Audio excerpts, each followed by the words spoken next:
Kumusta mga idol, si JR Palinito muling nagbabalik upang maghatid ng kaunting kaalaman at impormasyon sa mga bagay-bagay sa mundo.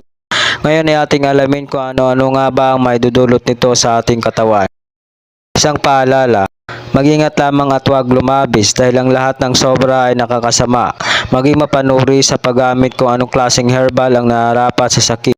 Huwag padalos-dalos ng desisyon at maging responsable sa bawat hakbang na tatahakin. Narito ang mga nutrients na makukuha natin sa pechay o cabbage sa Ingles. Ang pechay ay isang uri ng gulay na mula sa pamilya ng Brassica. Ito ay kilala rin bilang bok choy, Chinese cabbage o snow cabbage sa Ingles. Ang pechay ay nagmula sa China kung saan ito ay matagal nang itinatanim at kinakain ng mga tao.